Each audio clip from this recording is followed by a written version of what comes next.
BNP মহাসচিব মির্জা ফখরুল ইসলাম আলমগীর বলেছেন, নিজেদের স্বার্থেই ফ্যাসিস্টদের জায়গা দিতে চায় অন্তর্বর্তী সরকার। নতুন দলে ফেরাতেই এ কৌশল কিনা সে প্রশ্নও তুলেছেন তিনি। দুপুরে খামারবাড়িতে কৃষিবিদ মিলনায়তনে ঢাকা মহানগর ছাত্রদলের সদস্য ফর্ম বিতরণ ও নবায়ন অনুষ্ঠানে যোগ দিয়ে এসব কথা বলেন বিএনপি মহাসচিব। গণতন্ত্র বিসর্জন দিয়ে কেউ আবারও ১/১১-র মতো পরিস্থিতির চিন্তা করলে জনগণ তা মেনে নেবে না বলেও জানান মির্জা ফখরুল ইসলাম আলমগীর। স্থানীয় সরকার উপদেষ্টা যিনি আছেন তিনি বলেছেন, ফ্যাসিস্টদের লোকেরা যদি কেউ মাপ চেয়ে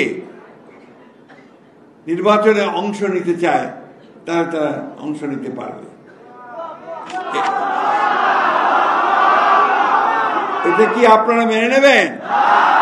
তোমরা এটা মানবে? এর থেকে এটাই প্রমাণিত হয়েছে যে তারা এখন তাদের নিজেদের স্বার্থে ওই ফ্যাসিস্টদেরকেও তারা জায়গা দিতে চায়।